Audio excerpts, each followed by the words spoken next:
So this is Steins Elite, as you can see on the screen. Anyway, you know, I bought this game for my girlfriend last year.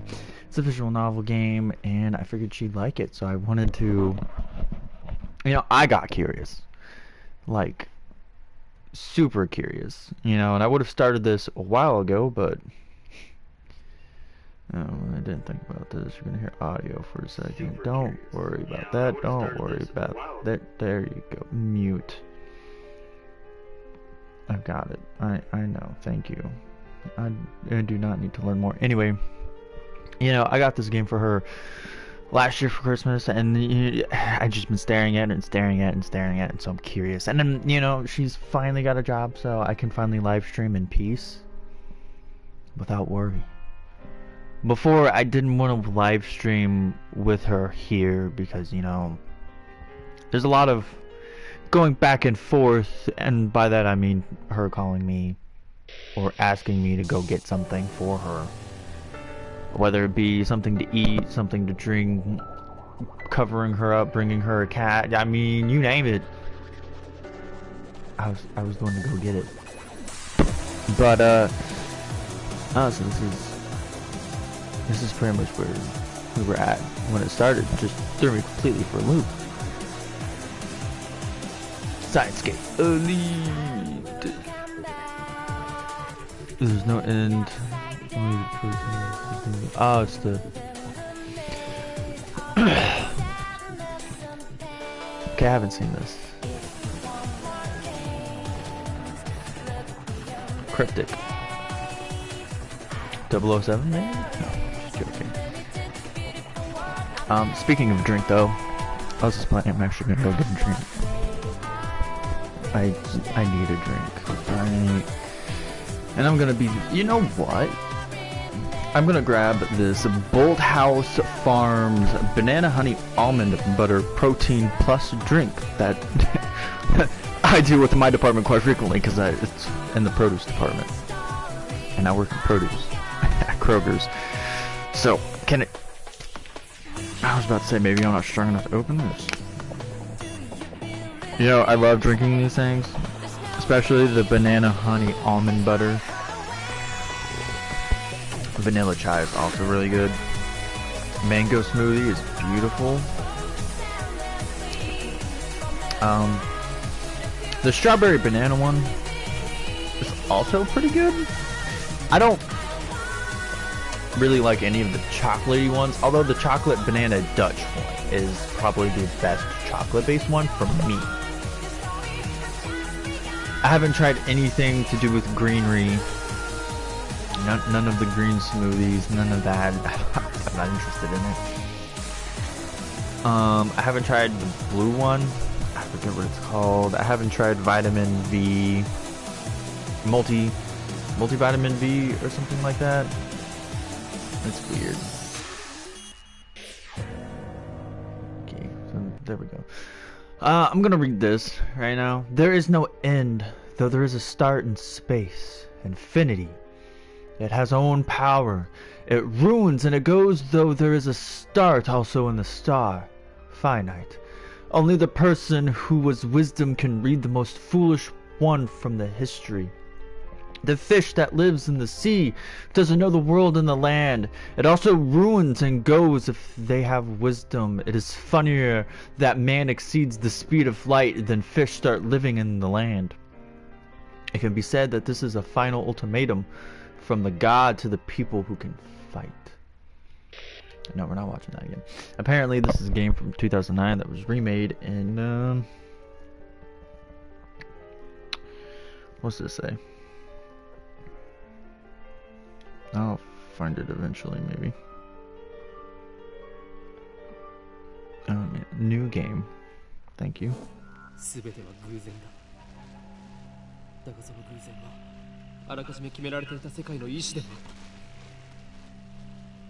know this one didn't have dope.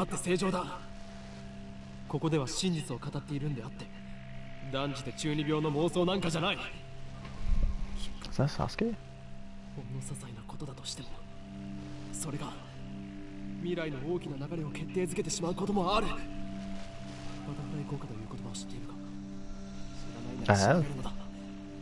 ぐらいの慎重さが求められているのだということを理解しろ。残念ながら俺は慎重じゃなかった。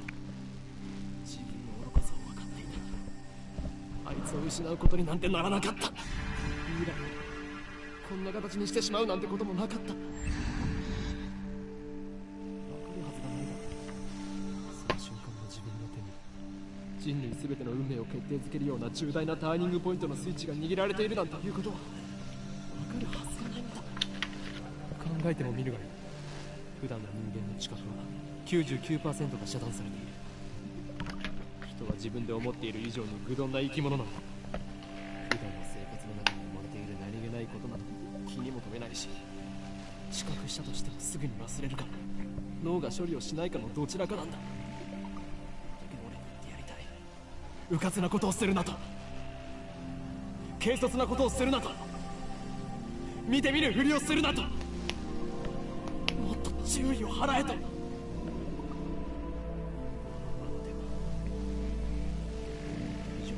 The hand of conspiracy was always closer than you thought, just waiting for the right moment to strike.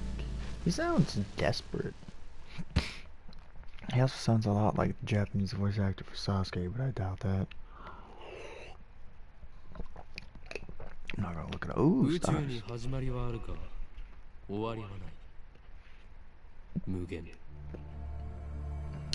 星にもまた始まりはあるが、自らの力を持って滅び有限。 Yeah, they do blow up. を持つ者こそ最も愚かである。 Become black holes. 海に生ける魚は陸の世界を知らない。彼らが英知 Thanks YouTube for telling me I'm live on my own channel. 人間が光の速さを超えるのは魚たちが陸で生活を始めるよりも滑稽。これは You know, the actual like I get he's explaining exactly what's on the cover and what was on the starting screen, but why do the subtitles word it in a different way? Then fish live in the land, and then he goes, man exceeds the speed of light before a fish can live ashore. Granted, the way he worded it was much better, I'm not gonna lie there. What are you mumbling about? I thought it was loading for something. I guess not. There's no sound from the phone against my right ear. Only silence. I am baking in the summer sun. A bead of sweat slowly slides down my chin and drips onto the concrete.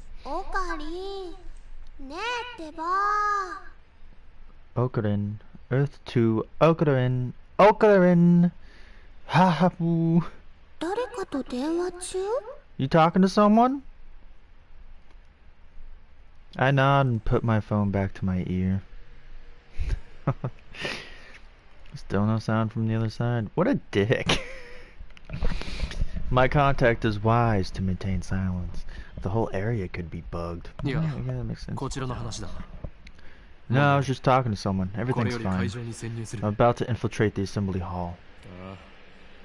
Yeah, Dr. Nakabachi got the jump on us, but I'll make sure he tells us everything. The organization is already on the move?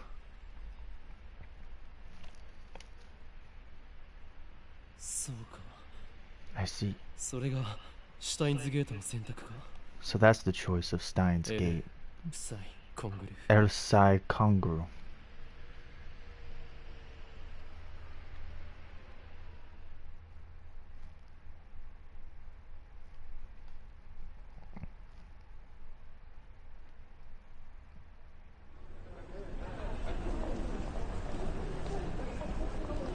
Steins Gate.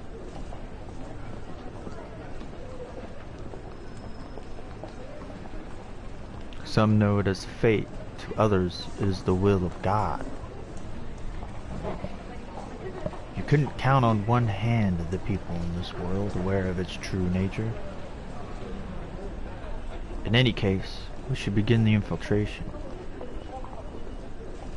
I advanced towards Radicon, which is just across the street from the train station.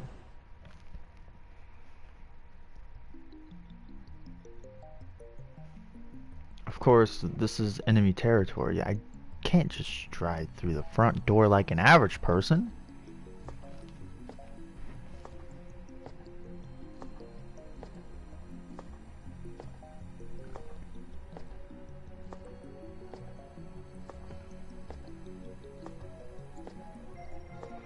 I bypass the elevators and escalators and head to the 8th floor by the stairwell.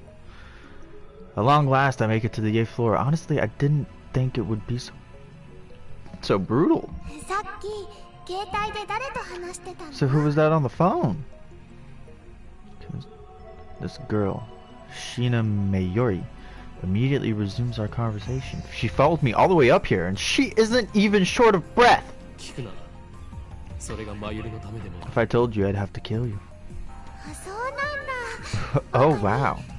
Thanks, Okurin. Mayuri is 16, 2 years younger than me, so you're 18 then.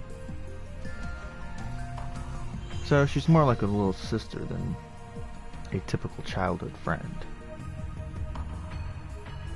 I've been looking out for her as long as I can remember. I used to hope that Mayuri might become the key to Steins Gate, but now I've reconsidered. I don't want that terrible fate for her. She should live a normal life.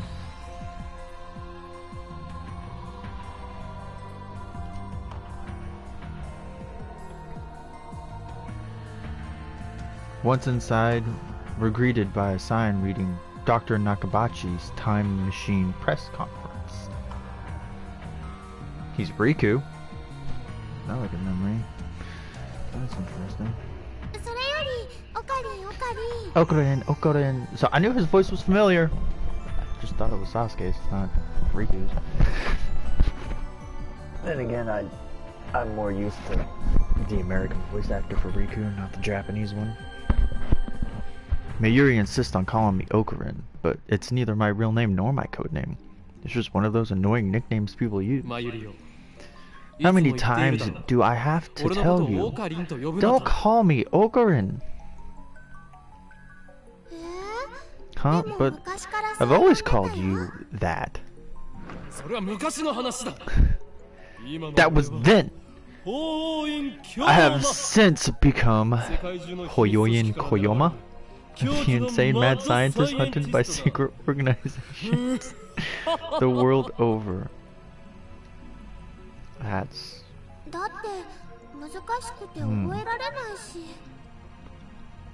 I agree.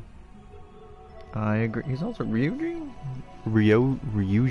Ryuji. Persona 5. But that's too hard to remember.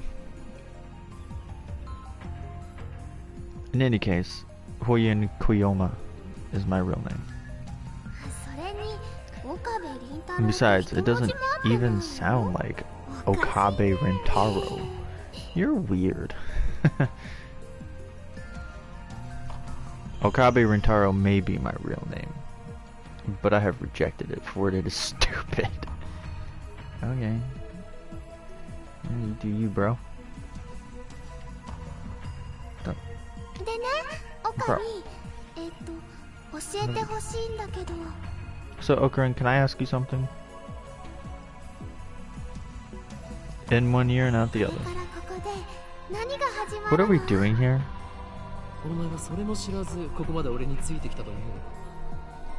Wait, you followed me here without knowing why?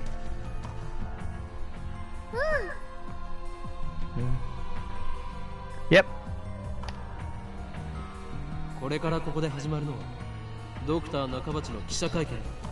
We're here for Dr. Nakabachi's press conference.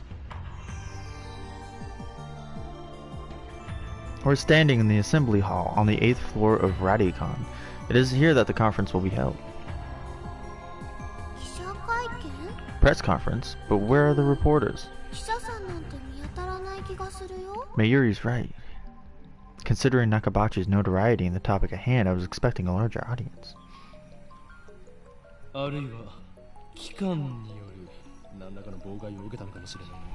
Could this be the organization working in its twisted influence? Sounds like a Stan questioning why his idol isn't popular.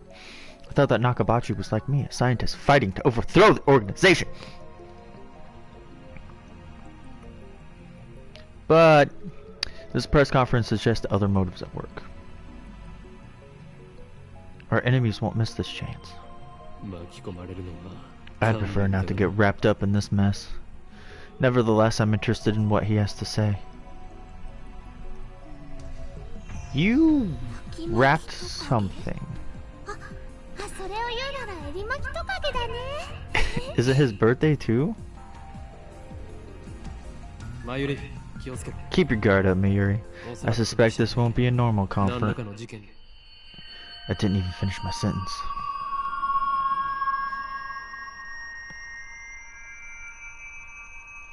Let's see, he's Yoko Nas from Ni no Kuni. Haven't gotten that far. Anything else that I would know?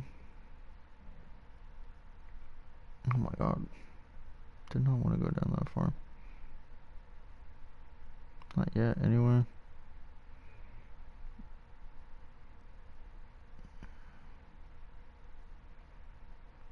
I don't even know where it was. Yeah, so he's just Riku in general. Are we under attack? Are they trying to fry our brains with electromagnetic waves? We're definitely under attack. It's coming from above us. But we're on the top floor. All that's above is a roof.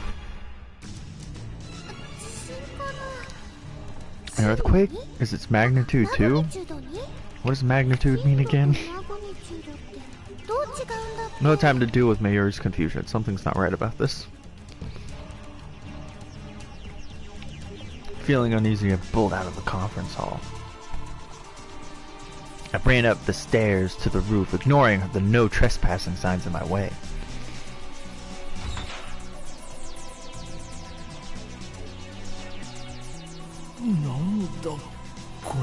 What the? A strange machine is sitting in the middle of the roof. It's huge, maybe 3 meters tall. It looks kind of like a satellite. Who put it here? Was it Dr. Nakabachi? Nakabachi? Was this part of his presentation? I don't even know if I'm saying his name right. Impossible. Even if that were the case, how the hell would he get it up here? This is the rooftop of an 8-story building, for crying out loud. Please stay back, everybody. The press conference will proceed as scheduled. Is she trying to hide something? Her response was unusually quick, almost like she's trying to keep me away from that device.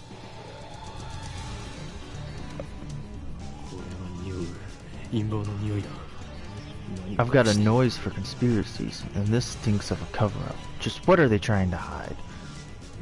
I didn't realize it in the heat of the moment, but the lock on the rooftop door was broken. Is this the result of a mere prank, or could it be the organization at work? Man, this guy's delusional. Though the stench of the conspiracy burns at my nostrils, I resignedly return to the 8th floor. AD 2010.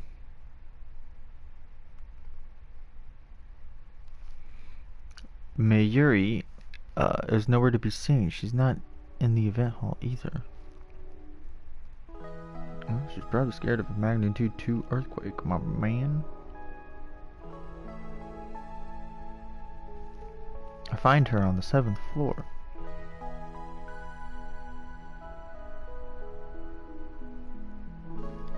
Several capsule toy machines are lined up near the 7th floor entrance. He's Ignis. I don't know why I said Ignactus. She's gazing upon them with wishful looking. What are you doing?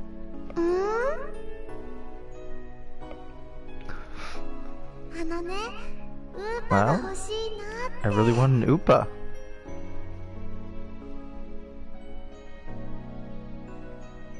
An UPA, eh? Mayuri points to the capsule machine reading Raynet Access Battler's UPA collection.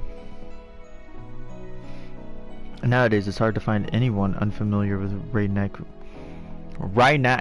Kakaru is a popular anime series with its own card game spin-off. Raynet is Access Battlers. They even hold international tournaments. Upa is the series' mascot character. It resembles an elliptical egg with limbs sticking out, like some kind of deformed dog. And then by all means, go ahead.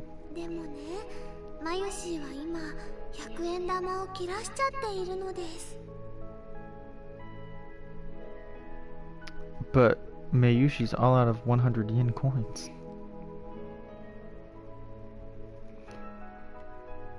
According to her, it's supposed to have a star at the end. Mayushi star.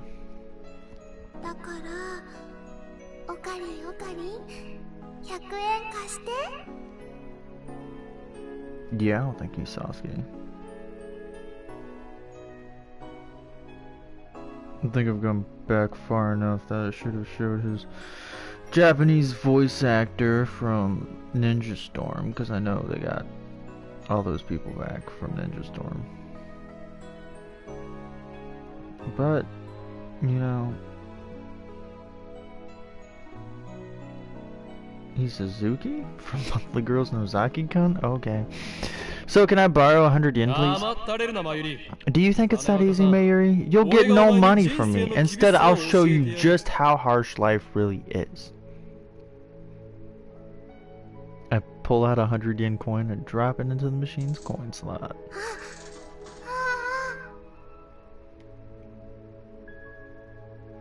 I open the capsule and take out the contents.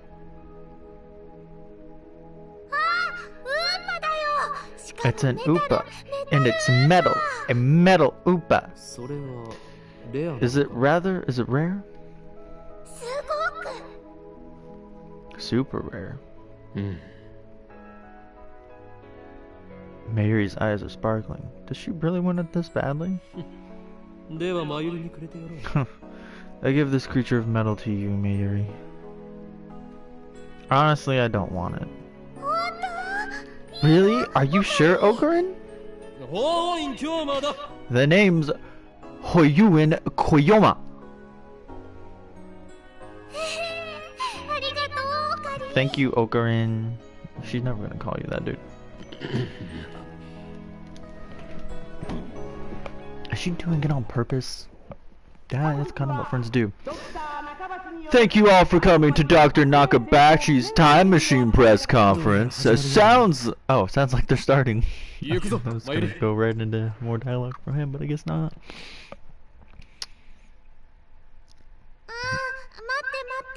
Just a sec. I gotta write my name. She's preoccupied with the metal UPA. Go on ahead. Of course she's preoccupied with the metal UPA. She's preoccupied with the metal UPA. I'm not looking at that anymore. Without further ado, I am pleased to introduce the inventor, Dr. Nakabachi. Please welcome him with a big round of applause. I am Dr. Nakabachi. Thank you all for coming. Now then, ladies and gentlemen, allow me to begin with my theory of time travel, the greatest scientific breakthrough of this century. There are about 20 people now, including us. Still no media presence to speak of. So, this is the extent of Dr. Nakabachi's fame. No one believes that he invented a time machine. I was interested in what he had to say, true, but my expectations were no higher than the rest of the onlookers.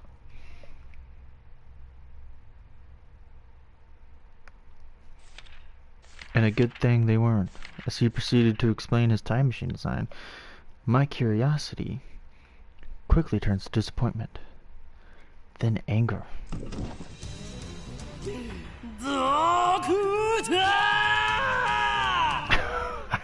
I can't.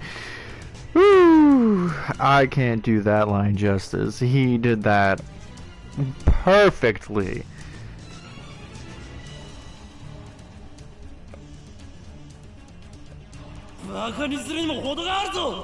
Do you take us for fools?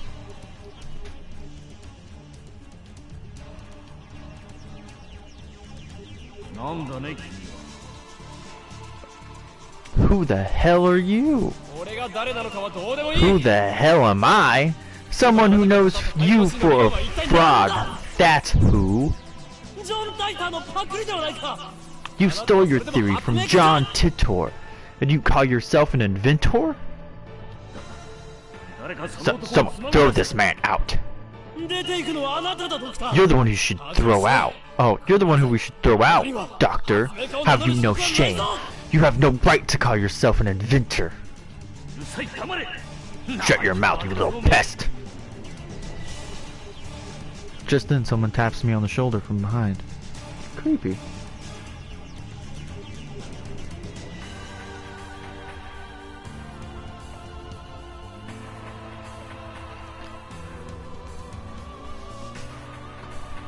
And suddenly grabs my arm. Is it a staffer? Nay, an agent from the organization. He's so delusional. Unhand me, you! Huh?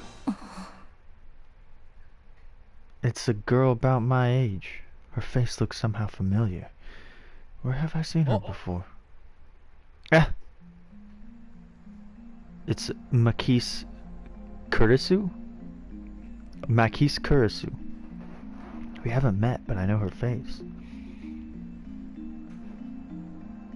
She got her jacket slid down so you can see her shoulder.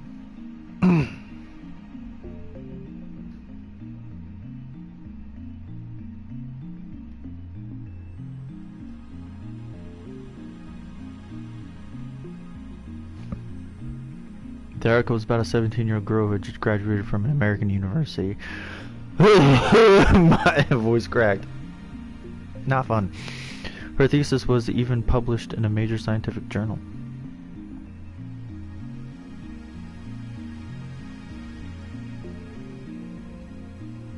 What business could this genius girl have with me? Could you come with me for a moment? I don't believe that Makise Kurisu is a staff member at the venue, which means no. You're with the organization.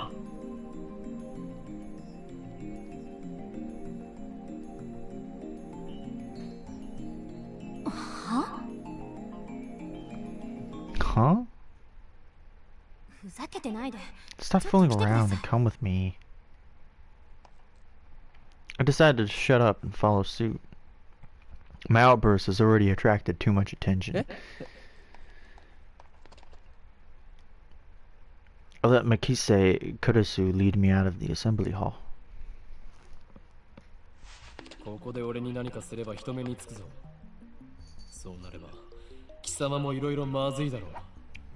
Trying to think that people are sure to notice. What will your superiors say then? What are you talking about? I just need to ask you something. What makes you think I'll answer? I know how the organization operates. What's with this organization stuff? Instead of answering, I take out my phone and put it to my ear. It's me. I've been caught by her. I can't. This dude is ridiculous. I've been caught by an organization agent. Yes, it's Mikase Kurisu. She's a dangerous one. No, it's fine. I'll find a way to... What skill? I didn't have the time to react. What are you doing? Huh? Your phone's off.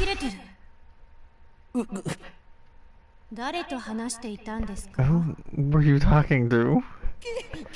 Your techniques don't work on me, but I'll tell you anyway. That's no ordinary phone. It's designed to deactivate the moment it leaves my hand.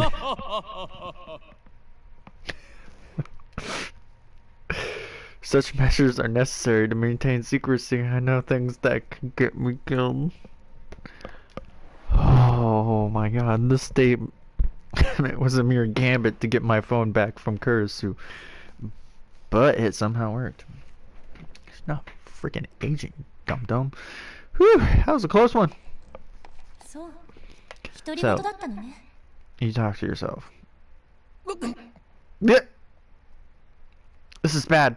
Ordinary methods don't work on Makise Kurisu, the genius girl. On the contrary, she's the one psyching me out. Damn. Looks like I'll have to take a tactical retreat if I can't just find an opening. Just when I think I found my moment, Kurisu's gaze meets mine, locking me in place. Her powerful gaze blazes with strength of will. Such fire, I can't look away. Could someone with such pure eyes really be an organization agent?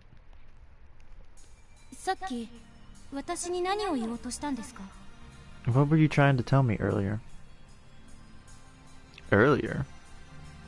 What are you talking about? About 15 minutes ago, before the conference started. Nonsense. This is the first time we've met. I was with Mayuri in that Upa toy 15 minutes ago. You were trying to tell me something, right? You looked really upset. Is this a trap? It does seem like one of the organization's dirty tricks. But would this girl do something that underhanded? You looked like you were going to start crying any second. Why? Have we met before? She seems so sincere. That makes her even more suspicious. And how do you know my name?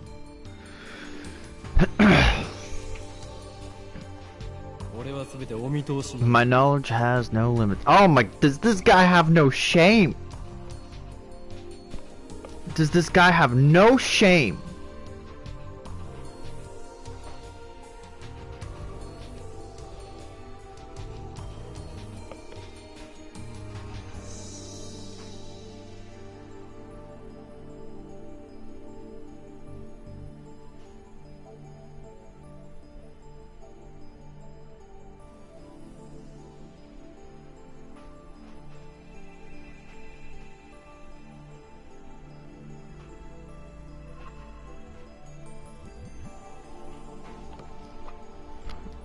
This guy flabbergasts me, dude.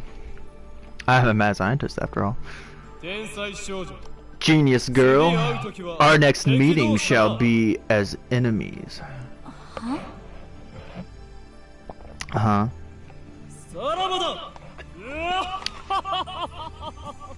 Why does he act like a villain when he's trying to be the protag? He's just leaving everyone confused. I ran down the stairs and quickly hid in the opposite stairwell. Stairwell? Stairway. I hear Makise Kurisu's voice echoing after me, calling for me to stop, like I'd listened to the enemy. Damn. The organization. They must be serious if they're sending in agents like her. But I can't let them capture me yet. My mission was to attend the conference and evaluate Dr. Nakabachi's research. Now that I know he's a fraud, there's no real point in going back. I guess I'll just go home. But wait, aren't I forgetting something important? You know, Mayuri, your friend. I was trying to prioritize that girl's safety, but I got careless. I'll try calling her first. If she's alright, then I can just have her meet me here. With that thought in mind, I take my phone out, turn it on, and it rings just as I do. Huh? An email. It's not just a regular email, there's a video attached. An and it's from an unknown address.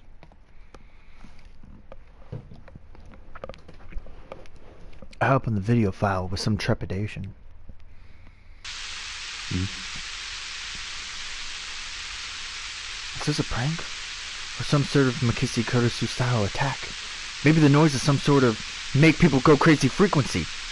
No, wait, I don't remember giving her my email address, so I'm probably just thinking too hard.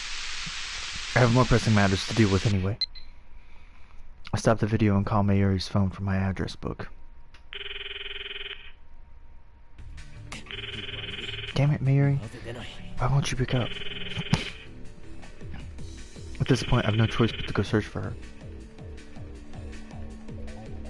But things will get messy if I bump heads with Makise Kurisu again. Still, leaving without Mayuri is an option.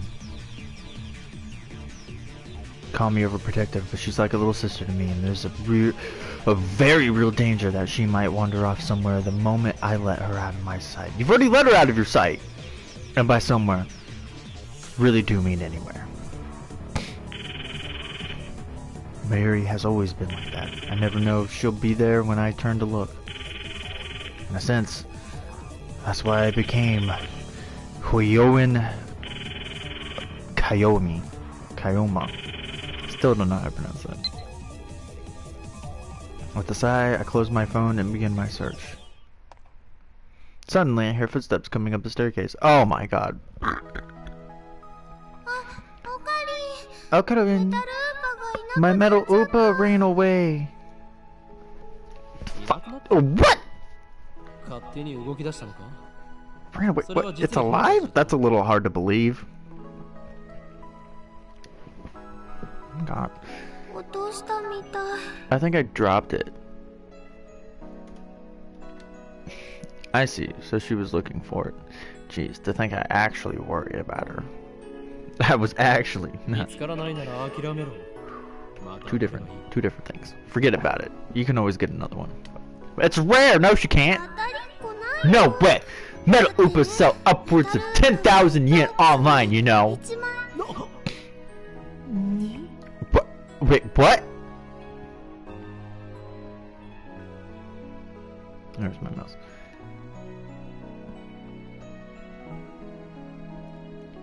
That toy was worth that much? Think. Mayuri, where did you drop it? I don't know. That's why I'm looking. And even if we find it, you can't sell it, okay? I mean, he's an evil mad scientist. What else is he supposed to do? That's 10,000 yen. Will fund my research. I said you can't sell it. It even has Mayushi's name on it. Oh, she wrote on it.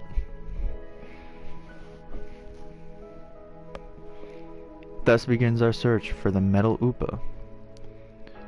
What about the evil crazy people hunting after you? Upa, Upa, come out wherever you are.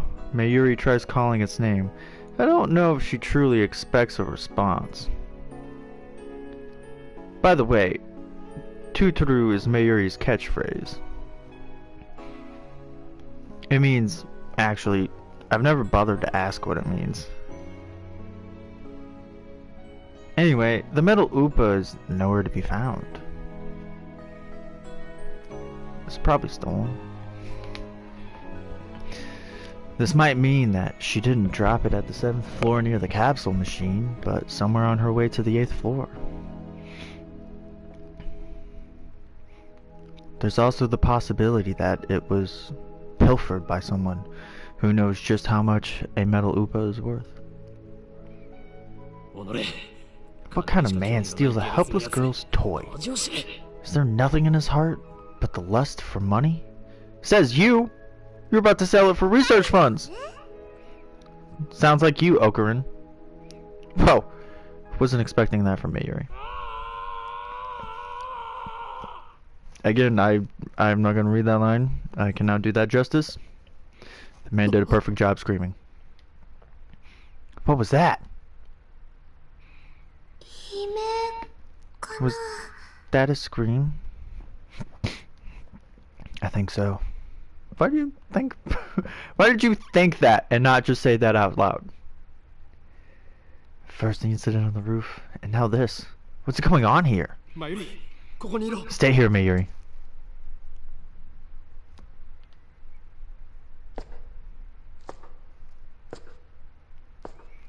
I follow the scream up the stairs and down a dark, empty hallway.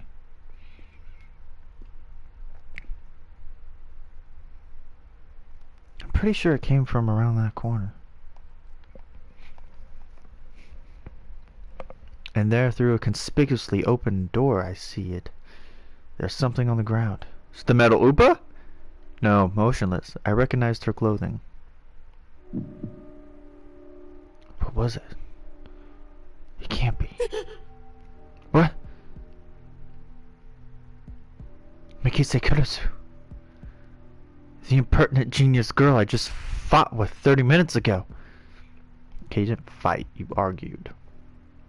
Is now face down in a pool of bright red blood. She's dead. No. But why? I want to run. Run away. I shouldn't have come. This is wrong. There's no other explanation. Someone killed Mikise Kurosu. Who would do such a thing? The organization, that's who. There's no one else here. I need to get out of here now. I rushed down to the 7th floor to grab Mayuri. Is she even there? What happened, Okuren? We're leaving. I raced down the stairs, trying to drive the image of Kurosu's dead body from my mind. But I can't.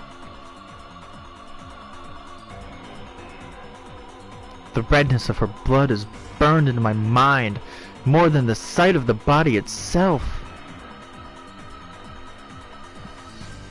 Is this what it's like when I realized that she was dead? I felt chilling terror and a surge of nausea. But that was all I felt, fear and disgust. Shouldn't there be something more? I guess I just didn't know her that well.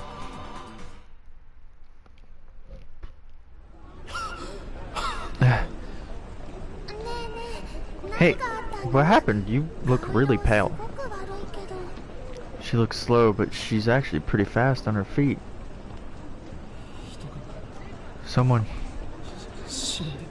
died. Eh? I take several deep breaths. The color of that blood still stains my brain, but I've calmed down a bit. Mikise Kurosu is dead, and I don't know who the killer is. Sirens in the distance, I guess an ambulance will be here soon. Then the police will arrive, and this area will become crime scene. But for now, the crowd's milling through Akihabara? I have no idea what happened. Everyone is going about their business as usual. Then never-ending search for electronics, mo, and porn. Okay, whatever floats your guys' boats. What's up with the timestamps? I take my phone out of my pocket, perhaps out of reflex. I'm not sure what I plan to do with it. Oh, I know, my friend Daru. I'll tell him what happened just now, since he knows about Mikise Kurosu. I should really just start calling her Kurosu from now on. Who could stay calm after witnessing something like that?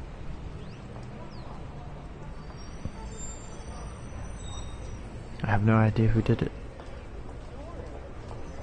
I don't even know for sure that it was a stabbing.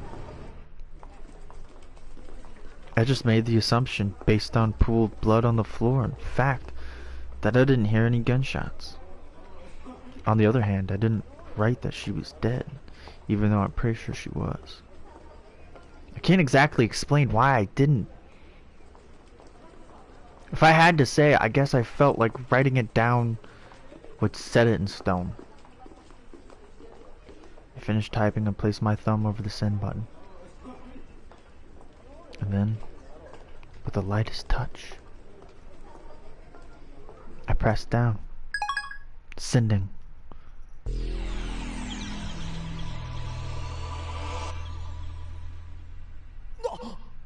What?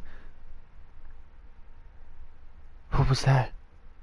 Wait, look around.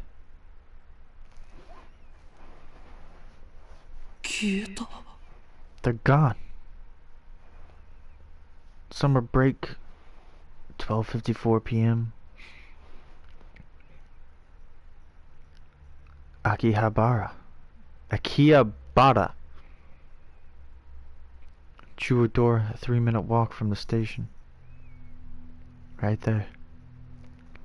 In an instant, hundreds of pedestrians disappeared into thin air, without a trace. Is this a dream? Am I hallucinating? I don't know. But they're gone. I saw them vanish with my own 2 eyes. I stood there alone in the completely empty Akihabara, speechless and petrified. I look around, but no one is there, not even Mayuri. I start to run through the uncannily empty streets of Akihabara. Or Akihabara? Akihabara? I don't see anyone. Not so much as a sign of life. I have absolutely no idea what's going on. My mind racing, I feel a strange presence above me, then look up. And there at the top of Radicon, sticking out from the 8th floor where I'd just been, is a crashed satellite.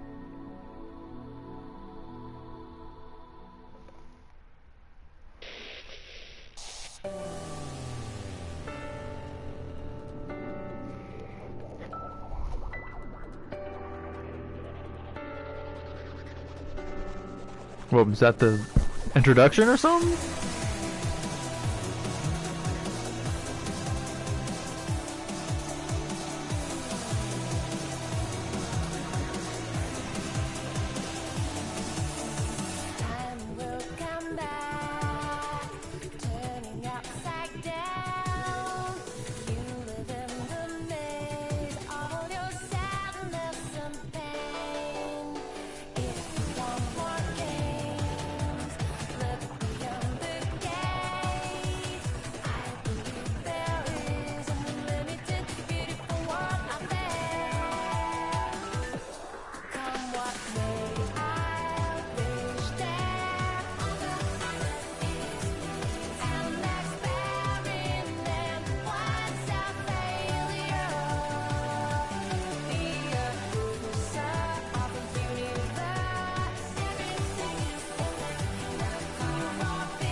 No, now that I realize it, if that was just the introduction, then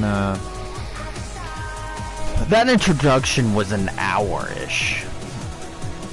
Granted, I'm sure I could have flown by it a little quicker, but I got a little preoccupied with trying to figure out who this voice actor was, because I recognized his voice from something, and I just didn't expect it to be Riku. Or Ryuji. Prologue of the beginning. Oh, chapter 1. The time travel paranoia, is that what that said? Yeah, time travel paranoia. Hey, You can... Hey, can you see us? You talking to me? Why won't you answer? I'm asking you a question. Yes, you, on the other side of the monitor. Your silence only strengthens my hypothesis. I suppose that from your perspective it appears that we are the ones inside the monitor. But that's where you're wrong. For it is you who are inside. Your reality is nothing but lies and shadows. Naturally, that includes you too. True reality is on the side of the screen. It was on this side. Don't believe me? I don't blame you. Few are those who can handle the truth. But no matter, I shall speak in simpler terms, easy enough for even you to understand. This is the Future Gadget Laboratory, located in the Akihabara district of Tokyo. We call it simply the lab. Our purpose is to shatter the system and plunge the world into chaos. Really, you shouldn't do bad things, Okurin. Quiet! I'm a mad scientist, remember? From the station, head down Chiobadori until you reach... What? Suhiryocho station?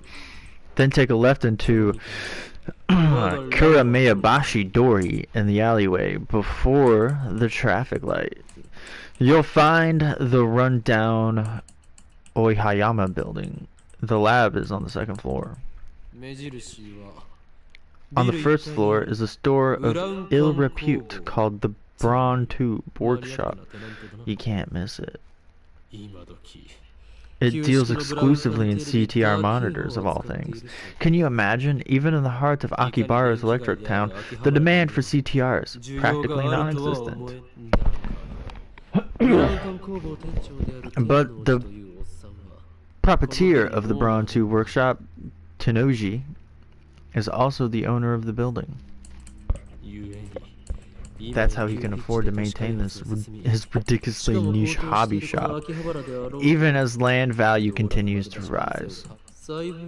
He may seem a rough sort, but he was no match for my charisma. Now his entire second floor is mine for next to nothing.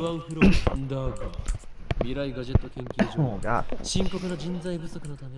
I digress. The Future Gadget Laboratory is currently experiencing a severe shortage of manpower.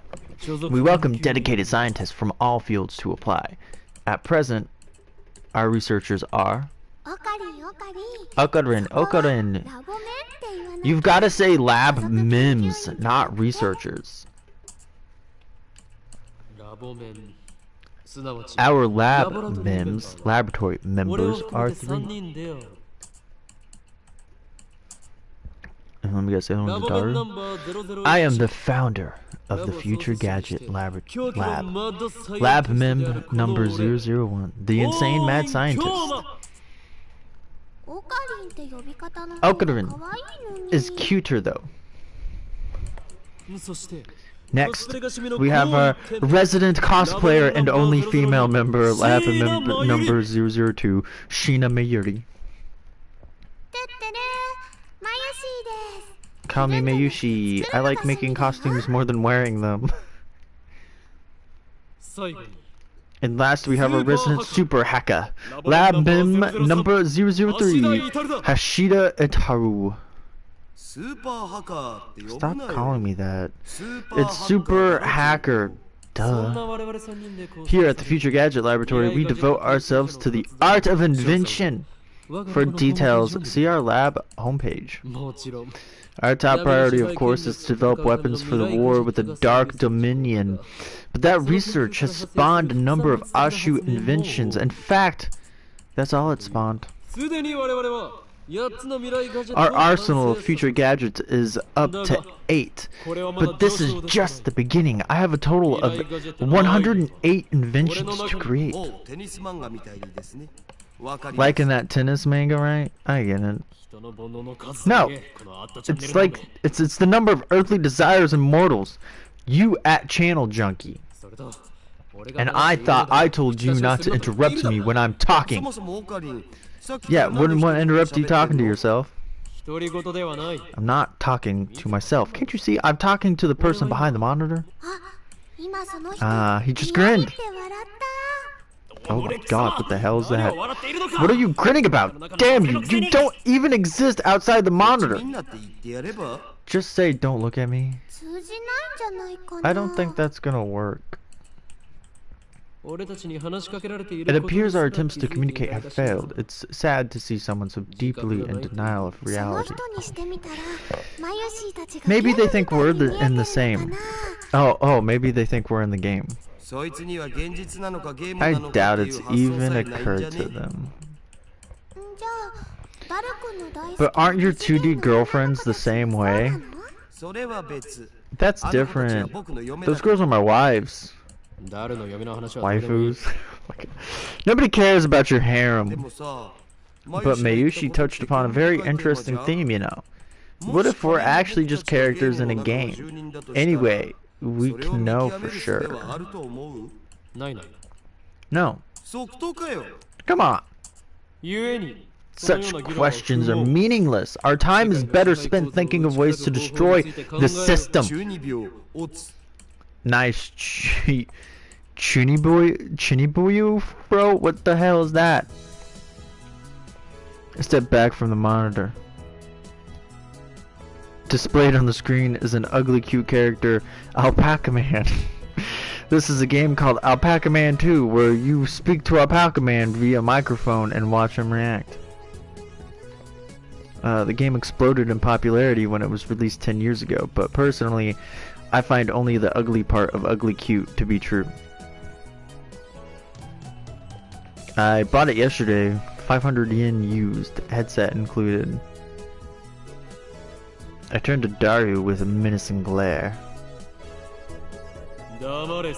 Shut it, hacker. I'm no Chuniboyu patient. I am Hoyen Koyoma! Complete pose and everything. That's your character's name, right? Oh, Daru, your communication skills are beyond repair. I'll have you know, I got to a ton of office meets, and I'm always the life of the party. This fat,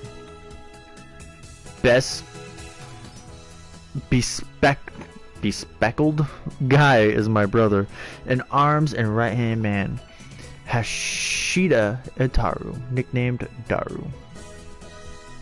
He has 2D wives on whom he cheats with 3D maids. I don't agree with his preferences, but to him, anything's fine as long as it's Mo. Okay. He's the reliable and skilled partner who brings my ideas to fruition despite his insistence that software is his forte. He shows remarkable aptitude with hardware as well. I like her slippers. Oh, the needle bit my finger. This ditzy girl is in charge of the lab's official costume division for women, and today she's working on costumes at her usual leisurely place. Unfortunately, I have no idea if the costumes are well made or not because I don't know what the characters are supposed to look like. Why does the Future Gadget Laboratory need costumes for women? It doesn't. The truth is that Mayuri is completely useless. Still, there's no way I would ever kick her out. After all, she was the first one to join the Future Gadget Laboratory. Gadget? What the hell's wrong with me? I still remember the day Mayuri first came to the lab. It was spring. She said to me, Mayushi is Okurin's hostage. I belong here. What the fuck? To me... Excuse me? Oh my god, to me her offer was my salvation. So, did Alpaca Man say anything? Nope, nothing. The human-faced alpaca inside the monitor was completely unresponsive. So unresponsive you'd think the game was bugged. Damn antisocial alpaca. Oh my god, this game's nuts. The TV makes a sound like it sure didn't, then the screen goes blank. I changed the channel, nothing. Check on the power cable, nothing. I whack it again, nothing. I guess it's broken. Damn! This crummy TV is on lease from the Braun Tube workshop downstairs. It's probably just old. You made Mr. Alpaca angry. Damn. I'll have to get it repaired later. I turn out the TV and look out the window. I can't stand the humidity of Japanese summers. Blessed by a slight breeze blowing through my window, I gaze far out into the horizon. I close my eyes, and what naturally comes to mind is that impossible scene I saw an hour ago. So this is still within the time frame that he saw. What's your face? They're gone. And it wasn't just the people on the street. The people in the stores gone, and the restaurants gone. Even the cars have vanished, the drivers and all. And all happened in the blink of an eye. Suddenly an empty city spread before me. Heat was rising from the asphalt in waves, but I felt only a cold chill down my spine. Then wandering through the deserted Akiba, I saw a satellite smashed into the rooftop of Radicon. I just stood there breathless until...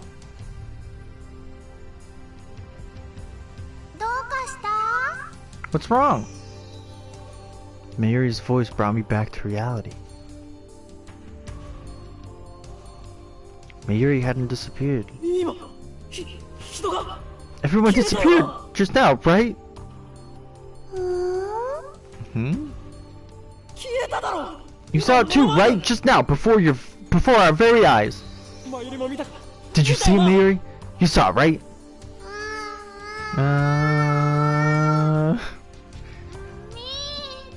I didn't see anything. You didn't? We saw nothing, nothing at all. There were people here a second ago, weren't there? There were? Even the store's employees are gone. That's impossible by any measure. Of course they are. Her reply didn't make any sense. It was like this when we got here. Oh, I know. You're seeing things, aren't you? I'm sure it's because of the heat. How could she laugh at a time like this? I always thought she was a bit strange, but maybe her brain is actually broken. I mean... She lost a metal Oopa. I realized that she couldn't help me. With nowhere else to turn, I looked up at the bright blue sky. Naturally, my eyes drifted to the top floor of Radicon, where I had been just a moment before. There was an enormous machine. Oh my god. I am so tired. There it was! An enormous machine like some kind of satellite embedded in the roof of the building. The same building where just moments before I had found Makise Kurisu's body in a pool of blood. What happened to her? Has anybody called an ambulance? Just before everyone disappeared, I could have sworn I heard an ambulance siren. Makise Kurisu might still be in the dark room, cold, bloody, and alone.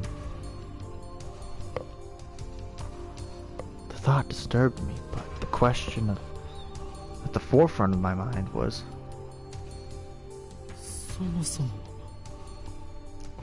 what the hell is that satellite doing there?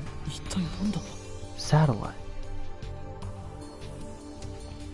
Right before Dr. Nakabachi's presentation, the building was shaken by an unknown force. The roof door lock had been broken, and beyond it sat a large satellite-like machine. That's right, when I saw it, the object was nearly sitting on the roof. But that's that's not what I was seeing now. The satellite had penetrated the top of the floor of the building. It looked as if it had completely obliterated the room where Dr. Nakabashi's press conference had been held. It must have fallen out of orbit without burning up in the atmosphere somehow. I knew it was crazy, but what other explanation could there be? You know, it tried to take off, maybe get a couple feet into the air, and it give out and fall right back down. It's called a failed launch. But it never arcs. The real question was, when did that happen? Mayuri, about that satellite. Yep. What a surprise, huh? What do you mean? What was the surprise? It made a huge kaplow sound. It certainly did make a sound, but I don't think it was kaplow.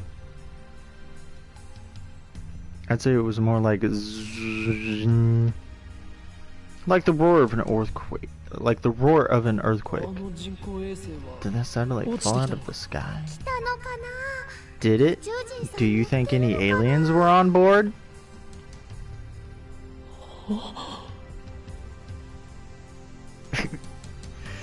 Had I lost my mind? What I had seen didn't match at all with what Mayuri was saying. Suddenly nothing seemed real. Had I dreamt it all?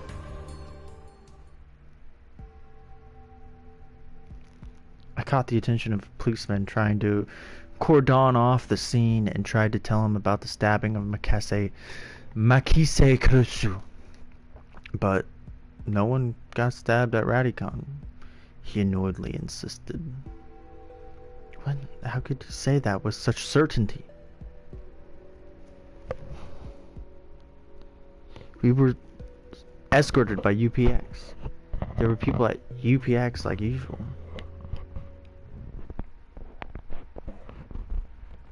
And that brings us to the present. Me yelling at Alpaca Man. I'm baffled. Did the whole hour since the beginning of Nakabachi's presentation really happen? I check online for any news.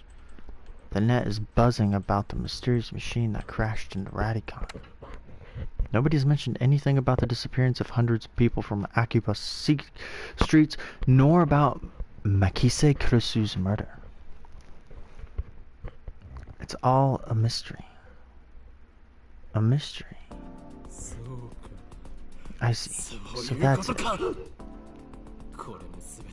This is all an elaborate cover-up by the organization. Their influence has corrupted local law enforcement, which means that our entire government may already be under their control. My God! This dude is nuts. But they underestimated me.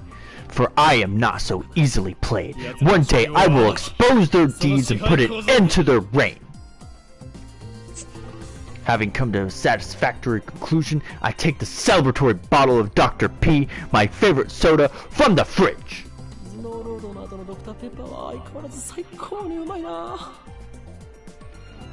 Ah, elixir intellectuals. Wait, what?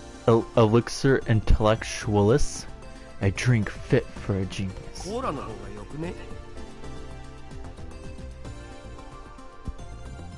Cola is better. Ukurin really loves his Dr. P. I pity the man who knows not the greatness of this beverage. Why does he laugh like an evil scientist and I'm a scientist? Step through the curtain dividing its centers and you'll enter the heart of the Future Gadget Laboratory, a top secret development room dedicated only to lab members. Personally, I'm not fond of this cheap curtain. I often dream of replacing it with an airlock. But our research budget is already scraping the bottom of the barrel. Besides, what's important isn't money, it's ambition. All of the windows here are weather stripped with packing tape, so it's dim and hot, almost like a sauna. I've been wanting to buy an air conditioner for the lab, but there's no money for that. We're currently accepting donations. Dart, is the plan progressing smoothly? Huh? What plan? I sigh and turn his attention to the table in the middle of the room. Sitting majestically on top of the table is a commercial-grade microwave oven. It's significantly larger than the newer home models. Are you trying to sell me a microwave? The plan, as in the plan, obviously. I'm talking about perfecting gadget number 8. Oh, that. How was I supposed to know what you meant? We've known each other for what, 3 years now? We've went to high school together, and now we're going to the same university. We share an inseparable bond like prison cellmates. He's only been a lab member for 2 months, though. We were in different classes junior year, and actually we didn't talk at all. So, 2 years. Details. The point is, we've known each other a long time. I expect you to keep up with me here. Nope. Man, all I wanted to do was have one of those cool cryptic conversations where we talk about plans and preparations and other important sounding stuff, but no one knows what it means except us.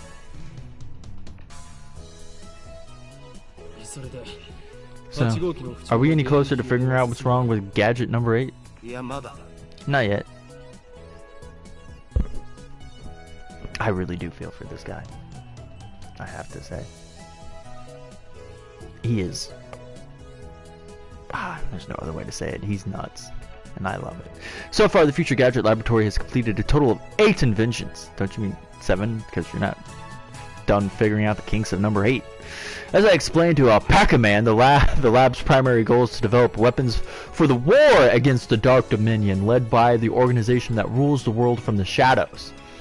At present, we haven't completed any inventions of that sort. On the contrary, we haven't even figured out what we should make.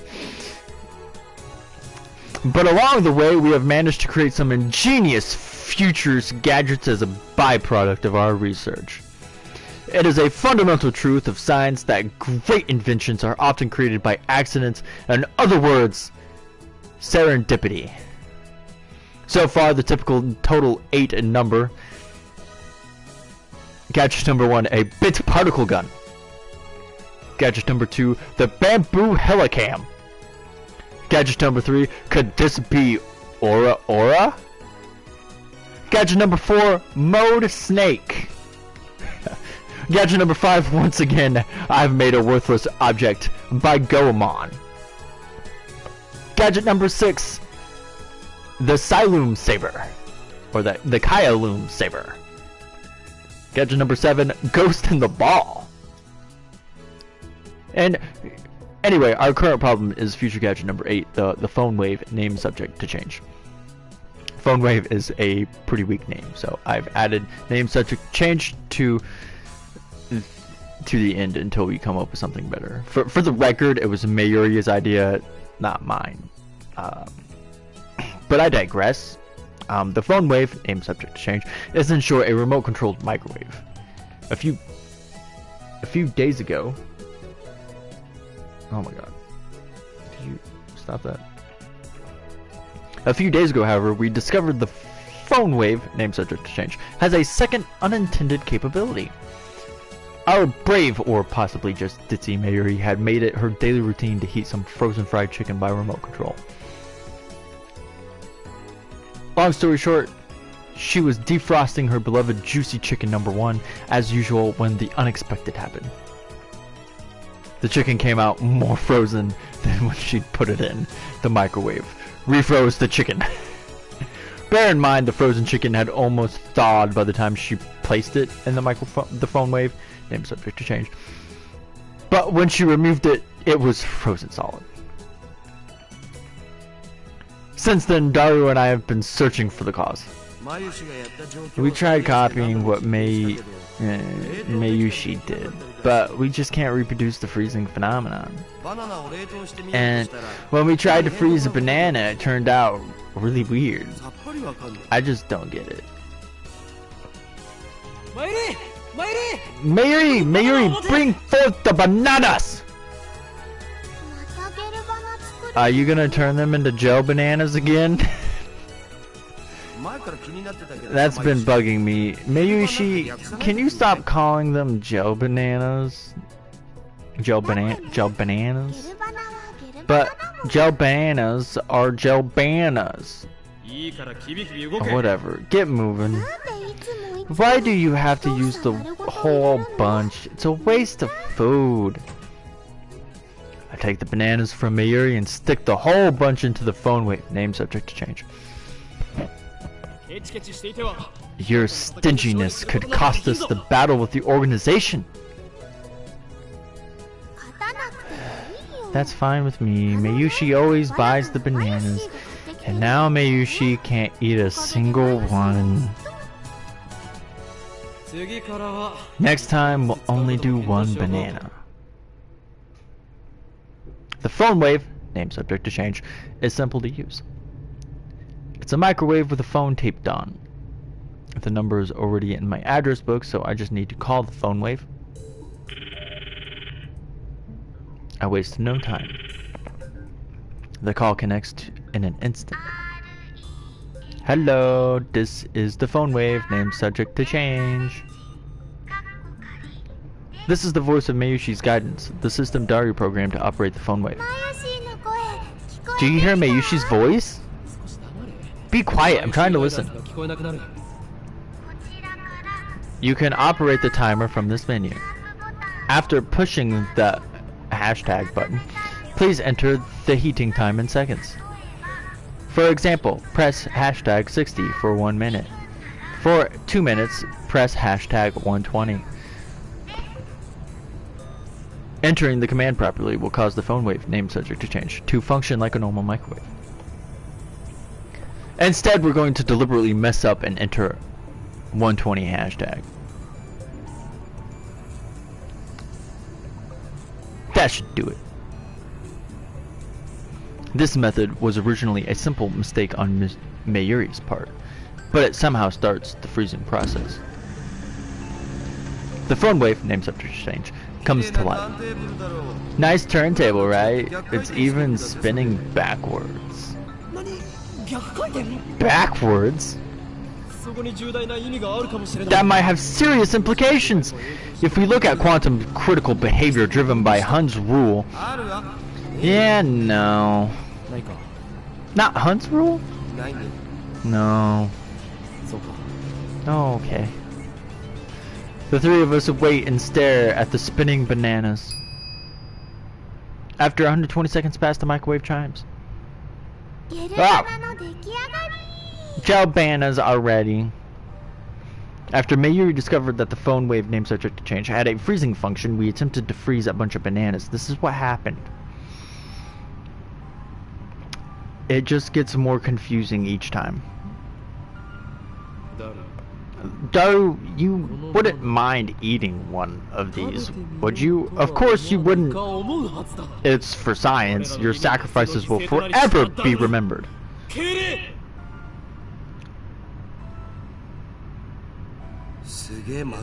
They look really nasty. The taste doesn't matter. What matters is that you eat it. So come on, Daru. No need to be shy. Break a leg or a stomach and go for it. No way. Fine. Mayuri, the honor shall be yours.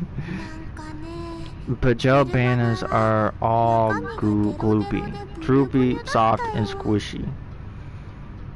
Wait, she already tried one? The girl's ditziness is truly on another level. It had no flavor and wasn't tasty at all. Gloopy, droopy, soft, and squishy. Daru, what do you think? Soft and squishy bananas, huh? Soft and squishy banana. Mayushi, say, your banana's all soft and squishy for me. Your banana's all soft. And don't make her say that, you perv!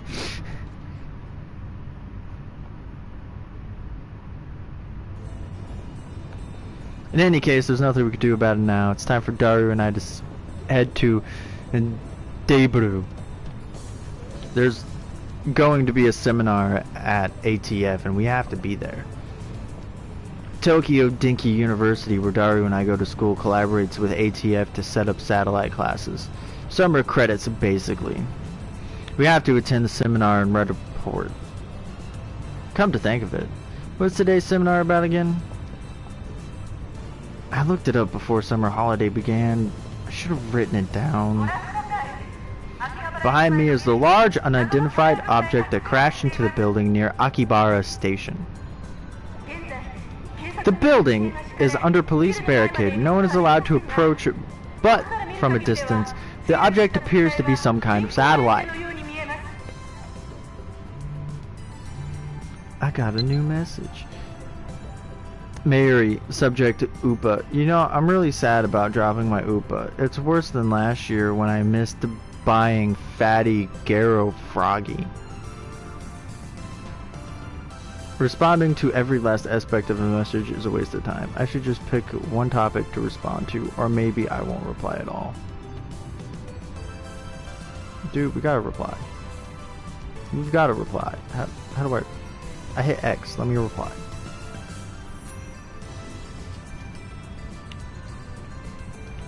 I feel your pain. That thing was worth a fortune. Our precious research funds, ors. That's the one from last year, right? I thought you weren't interested. Yeah, we're going with that one. There, that should do it.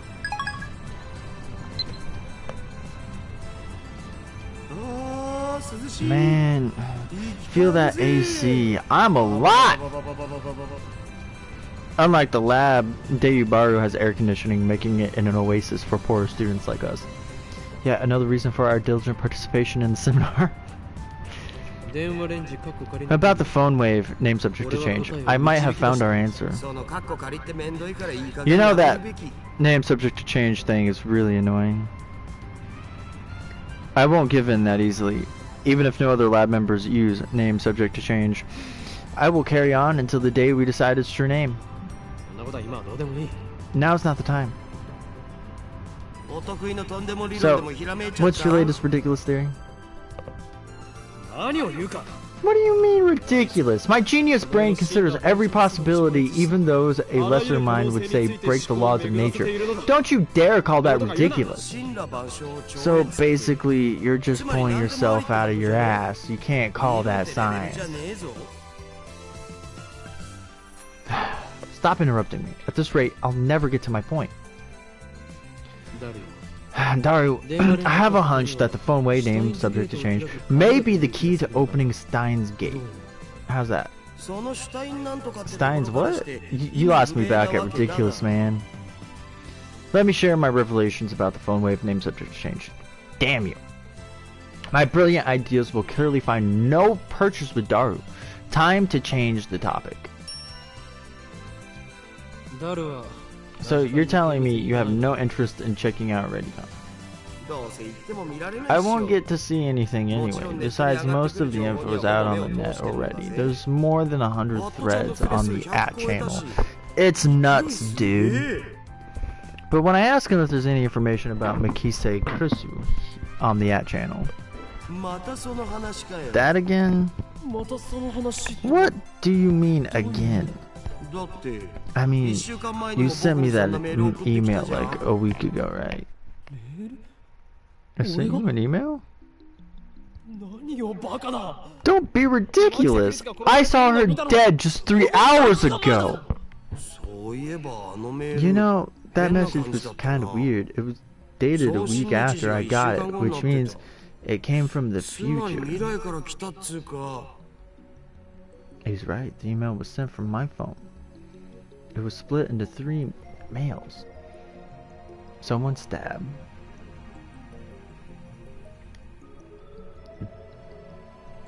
Someone stabbed Mikise K.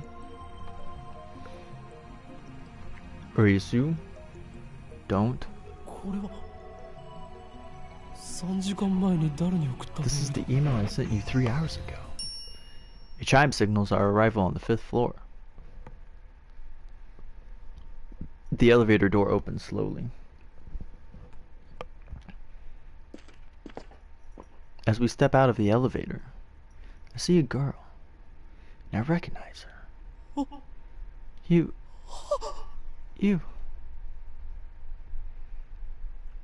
Impossible. Chills run down my spine. I can't move a finger. I stare at her face in disbelief. Disbelief. You know, Makise Kurusu. Is there something wrong?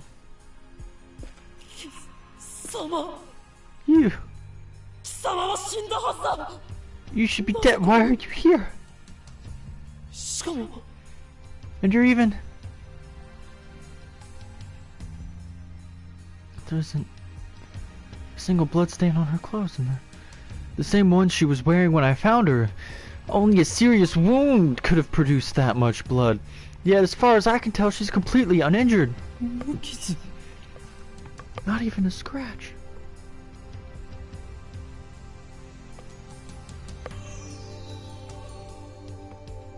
I realize that I'm gasping in disbelief.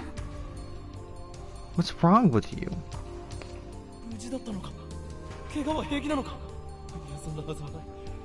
You're okay, but that's impossible. Someone stabbed you. I saw you lying in a pool of blood.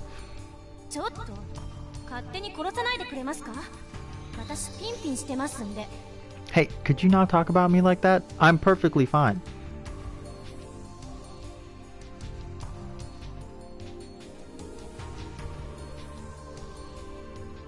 Oh, that circle hides it. I thought that next did. Never mind. Is she an illusion? No, an evil spirit? Am I haunted?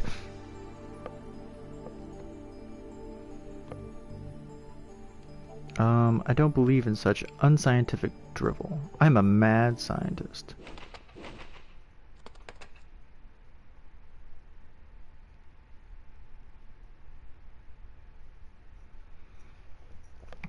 Feels silky.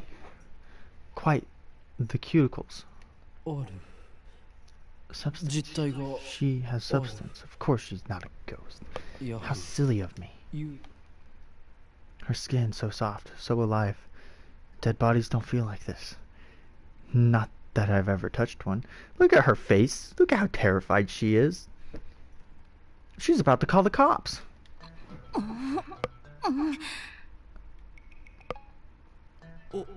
Okarin, I don't think that's a good idea.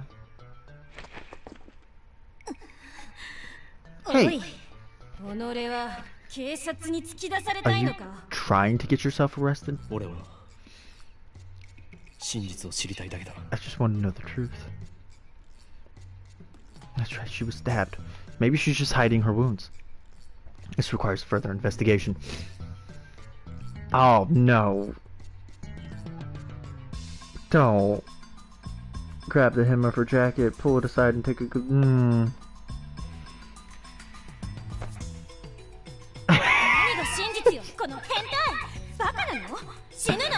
Oh, Daru's face. What truth, you perv? You stupid wanna die? Louis Chan's famous line for the win! I know what I saw! Earlier this afternoon, after Dr. Nakabashi's presentation, someone killed Makise Kurusu and left her in a pool of blood. I carefully explained everything that I saw. But Dr. Nakabashi? What are you talking about, Okarin? Dr. Nakabashi's presentation was cancelled. Cancelled? Yeah, because of the satellite crash. Something's wrong. Our stories aren't matching. It's the same thing that happened right after I saw the mass disappearance. Mayuri's story didn't match mine. I need to know. Am I caught in some sinister plot? Is this another organization conspiracy? Excuse me, my name is Hoyun Koyoma. Really? Man, you're hopeless. Okay, Hoyan-san. I'd like to hear your story in more detail. Looks like she finally understands I'm not lying. But I still don't understand why my memories don't match everyone else's. I doubt that I can give her a good explanation. Makise-san, it's almost time. Huh? Oh, right, thank you. Kurisu's glance at me one more time, then sighs and heads towards a small conference room. We should go too.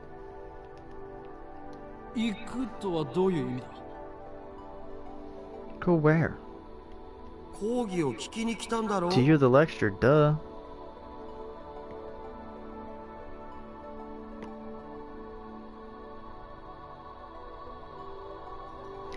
That.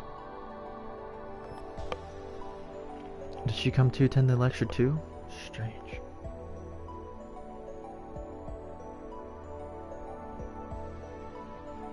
Why would the girl genius, Makise Kurisu, need to attend a lecture like this?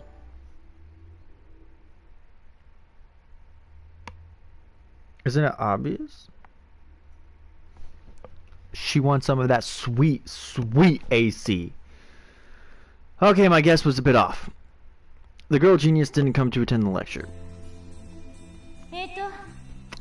I'd like to thank everyone for coming to hear me speak today. She's the one giving the lecture. Japan's famous girl genius, Makise Kurisu, who had her thesis published at the tender age of 17. According to Daru, she turned 18 a few days ago. I first heard about her when Daru pointed her out in a gossip magazine article. It's my first time giving a lecture like this, so please forgive me if I'm a little nervous.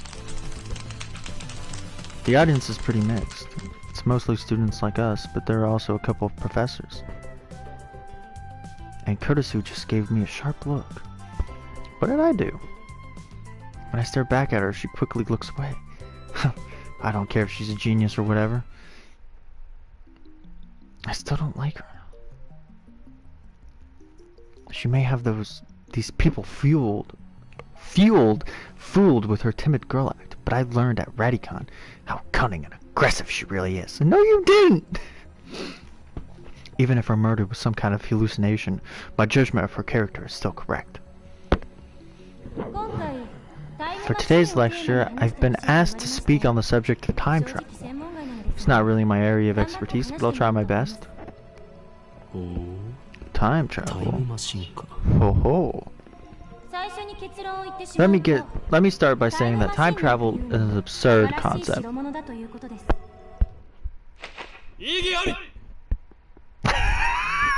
my god.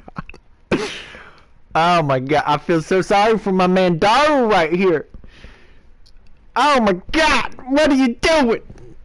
Ah, why I gotta go fucking Ace Phoenix here? That's exactly what he's doing. He sort of looks like Ace Phoenix too, you know, man? Phoenix, right? He looks like him, man. What? It's presumptuous for you to claim that time travel is absurd. Okay.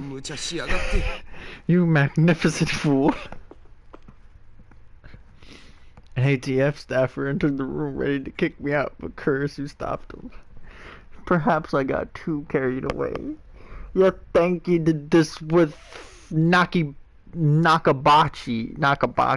whatever his name is. Okay, it's fine. I guess it'll be easier to talk in a discussion format. Thanks to her proposal, the event staff refrained from escorting me out. She sounds a little pissed, but let's not mind that. But before that, please listen to my thoughts on the subject. Scientists have proposed many theoretical models of time travel, but there are 11 in particular that bear mentioning. What are the major theories of time travel? I've heard about the cosmic string theory, at least. Neutron star theory, black hole theory, light speed theory. tachyon theory, wormhole theory, exotic matter theory, cosmic string theory, quantum gravity theory, and cesium laser theory. Elm particle ring and laser theory, and Dirac antiparticle theory. I like that picture. You know, it looks nice. Not bad. Perhaps Makese Kurosu is a worthy rival after all. Now you mean the genius and you're just a smart jackass? Or a presumptuous one. Pretentious, that's the word I'm thinking of, not presumptuous, pretentious. However, all of these models are purely theoretical. Some of them even contradict each other. Well, what if someone comes up with the 12th model?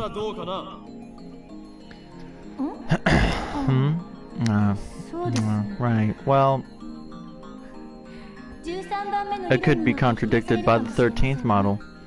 Now, couldn't it? Accursed girl. I didn't expect that she'd twist my question and use it against me.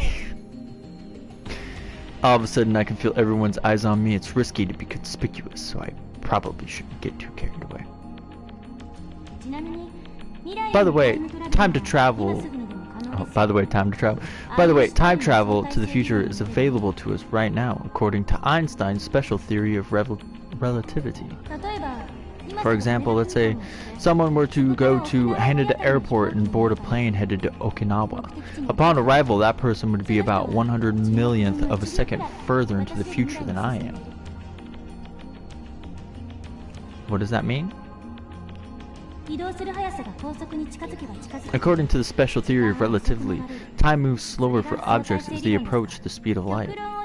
For example, if you could run at near the speed of light, you could reach a point where time only moves half as fast for you.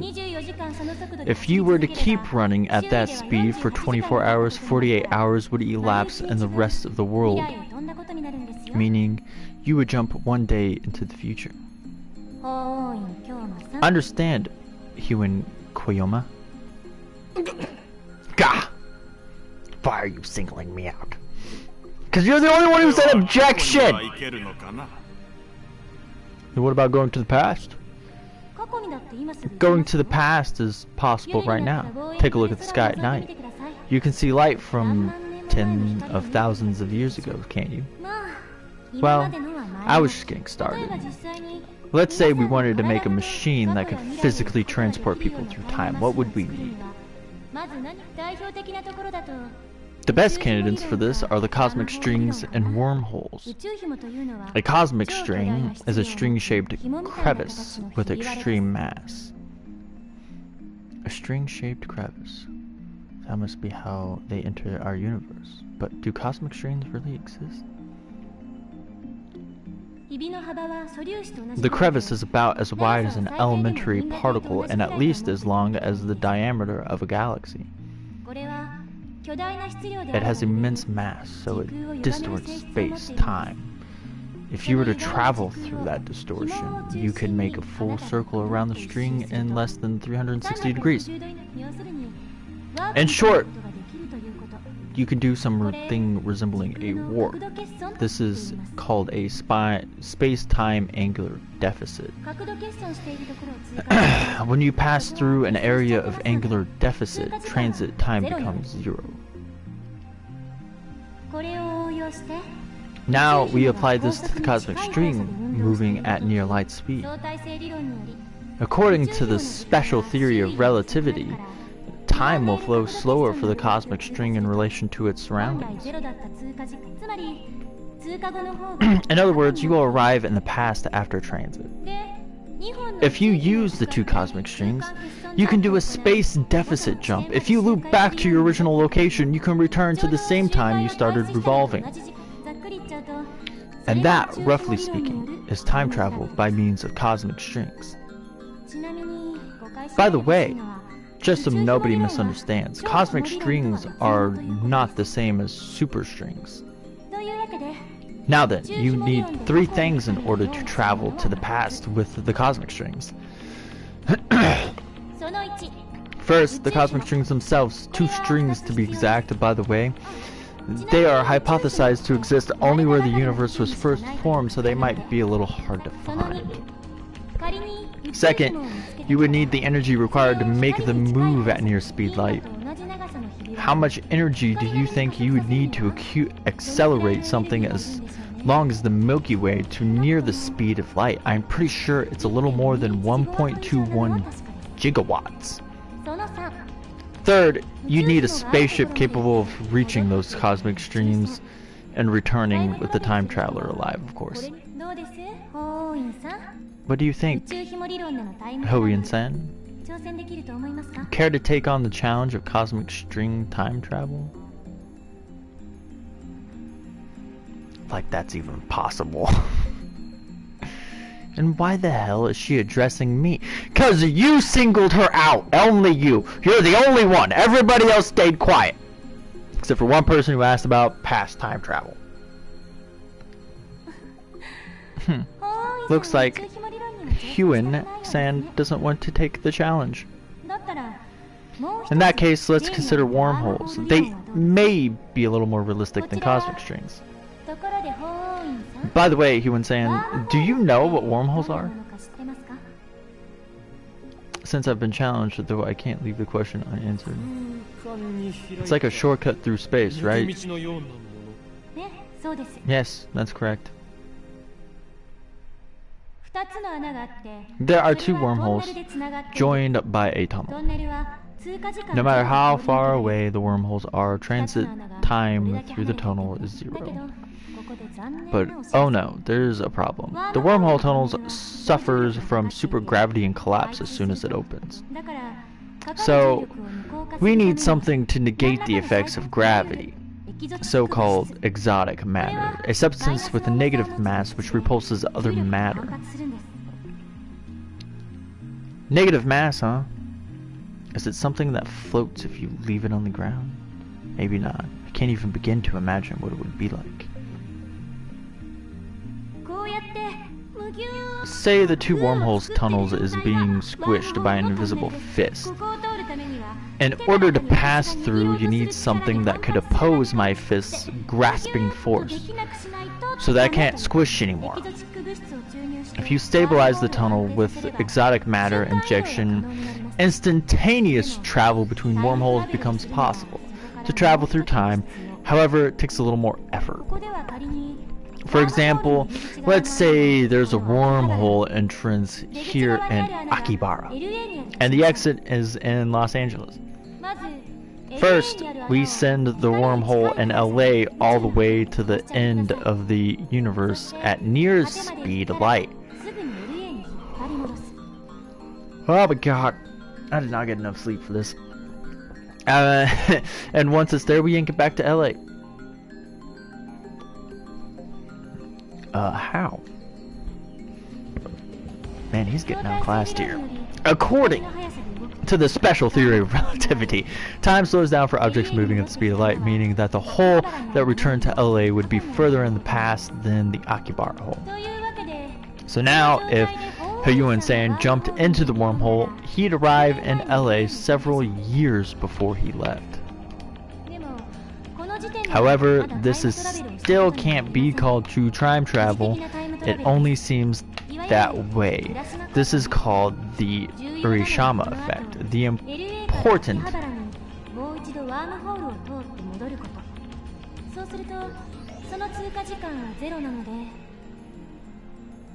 part is return to Akihara from LA through the wormhole once more, since the transit time is 0. Hoien-san will return to Akihara several years in the past. Time travel complete. The prerequisites for wormhole travel are simpler than the ones for the cosmic string travel. First, the wormhole itself. They may exist somewhere in the universe, but nobody's ever seen one.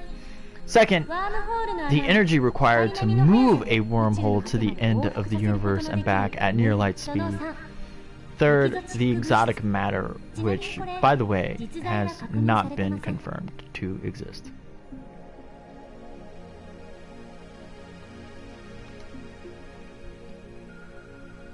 So, Implementations of either one would require a ridiculous amount of effort, and incorporating them into a time machine is even more untenable. Now, do you see what I meant when I said that time travel is an absurd concept? Time travel theories are all just thought experiments. Not one of them can create a viable time machine. That is my answer. This is the limit of modern physics. I can't say how it might change in 10 years, though. Besides, even if someone did overcome the logistical requirements, there may be other factors that prevent time travel from working. And that becomes fundamentally problems concerning the principle of causality have not yet been solved. You mean time paradoxes and conversions of mass. The mass of the entire universe is consistent. If a time machine traveled from the future to the past, there would suddenly be the extra mass of the time machine and its pilot in the past. I remember reading in a book, not a terribly reputable book, but still, that such a violation of mass conversion would put the universe in danger. It didn't say what kind of danger, though. If you think that conservation of mass applies to macro systems like the universe or the micro systems like atoms or elementary particles, you're mistaken. What? Is that true? She's laughing at my reaction. That's a little... how mortifying. Conservation of mass only applies to the chemical reactions. It doesn't hold in modern physics at all. Then what is the problem? The time paradox of time paradoxes. In other words, the grandfather paradox. Oh, that thing where you kill your own ancestors before you were born. As long as this paradox goes unsolved, time travel can never be realized. Never! What if you just don't kill them? You can't think of it like a sci-fi movie. It's not just about your family tree. There are far greater dangers than that. Really, it doesn't seem that dangerous. Any paradox, no matter how small, would cause the total collapse of causality, relativity, and every other physical law in existence. Paradoxes are nothing more than thought experiments. They cannot occur in reality, and they should not. Nothing that has even a 0.00001% chance of causing a paradox can happen. The universe won't allow it. Wouldn't you say this is the logical conclusion? There may be loopholes like parallel worlds or the self-consistency principle, but those seem too much like fantasy for me to accept. I grind my teeth. Looks like I have no choice but to concede. Mikase Kurisu truly is a genius. Yeah, she outclassed you by a freaking mile in there. She made a fool of you! Okay, so I'm super tired, so we're gonna save. And okay, for a second I thought that was locked. Don't know why, but anyway, yeah, that, you know, oh my god, I'm just too tired for this. Like, I should have started this around 8 and I would have been fine to go longer, but I'm just falling asleep as I sit here. And it's not because the game's bad or the game's boring. I'm interested in time travel and space and all that good junk, you know.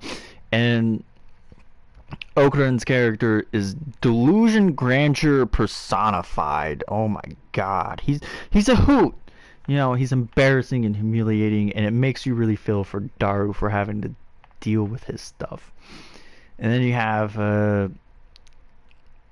you know, the poster child for this franchise, you know, Mikase Kurisu. You know, you see her everywhere. An outside person probably would think she's the main character, but apparently it's Okuran. And then you have his friend Miyushi or Miyaru, I don't know anymore. But either way, that's going to be it for this stream. I plan on doing this every Tuesday. Streaming this game. Like, for sure, every Tuesday I plan on streaming this game. I might stream the game more than once in a week. But for sure, on lock, Tuesdays, I will stream this. So, I hope you had a great, time watching this. And if you want to watch it later in the future, that's cool too. So, that'll be it for this episode. Hope you have a great day. Remember, only you can be the best you can possibly be. If you like the video, like, comment, feel like super special, awesome. Subscribe if you haven't. That really means out. And ta-ta for now.